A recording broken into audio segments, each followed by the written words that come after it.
double aim. My eyes see your face, searching for a straight through. Spell double aim. My eyes see your face, searching for a straight through space.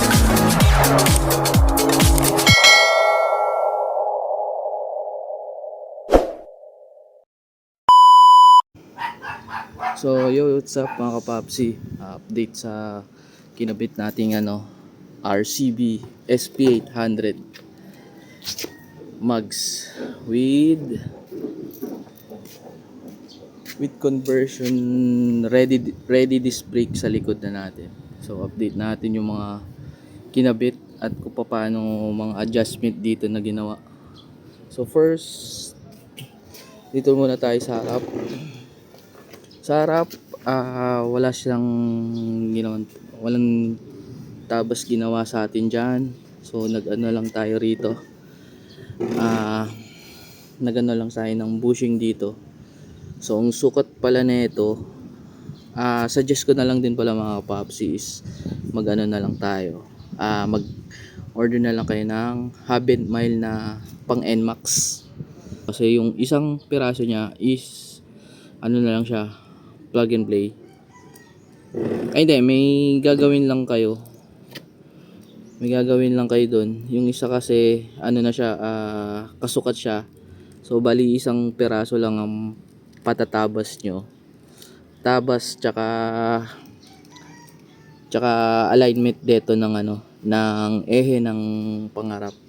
So ang sukat na patatabas nyo sa hub and mile is 0.7 mm. Yan. Andito pa yata yung ko eh. Ayun. Ito. Andito ito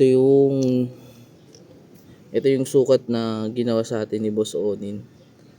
Tinabasa niya. Ang sukat na ito is 0.7 mm. Bakit nire-recommend ko na lang mag hub and mile na lang kayo ng pang NMAX is kasi ito para na rin siya, dust seal na rin siya.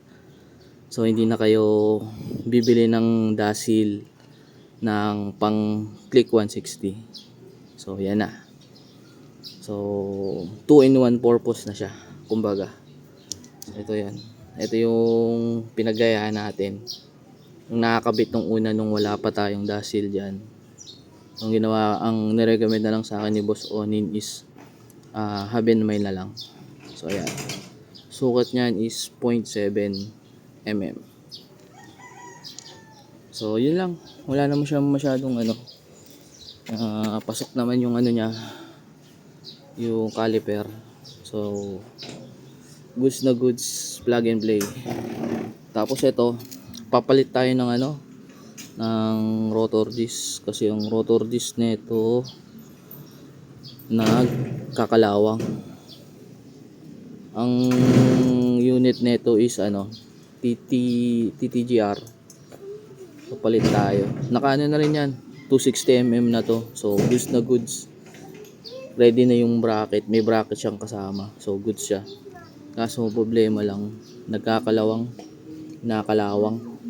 So hindi ko to mare-recommend. Huwag na kayo bumili na ito. Tapos yung caliper natin, papalitan na rin natin to. Nag-iipon lang tayo ng konti. Bili tayo ng RCB rin.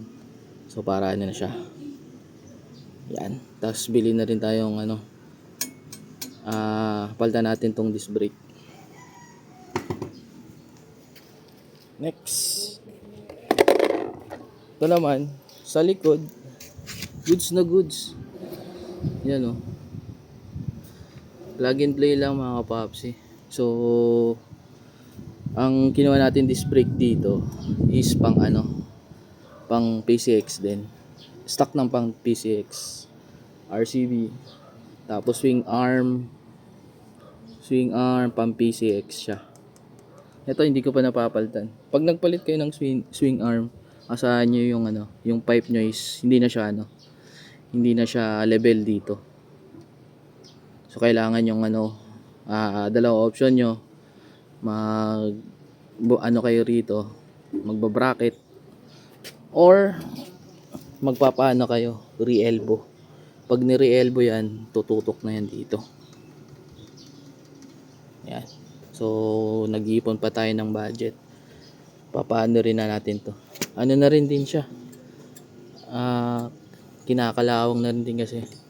So, pwede na tayo magpaano, pa-re-elbow. Yan. Yan dyan, hindi nakapaglinis eh. Yan. Tapos nga pala, ayun, naka-ano na rin tayo. Naka-race power na shocks. Ayun. Race power. So, ang ginawa dito, tinabasan dito. Kailangan pagtabas. Yan. Yan.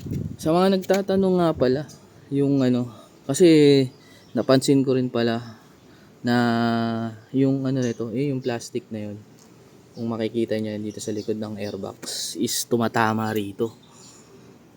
Tumatama. So, kailangan yung gawin is magano kayo rito. Mag-bushing kayo dito sa ilalim ng ano, ng airbox para hindi na siya tumama doon. Yun. Ito lang. Zoom natin. Zoom. Makikita nyo. Sana makita. Yan. Nilagyan ko ng ano. Yan o. Nilagyan ko ng bushing. Bushing na ano, tornilyo. Para lang umangat dun. Yan o. Yan kasi, ano yan, tumatama yan dito sa mags natin. So, pag nag-bushing kayo, yan. Hindi na siya tatama. Yan. Hindi na siya tatama. So, yun. Gusto naman, wala naman siyang naging problema. So, yun lang. Mga papsi. Keep safe, ride safe. Bip-bip na lang sa daan kung nagkita tayo.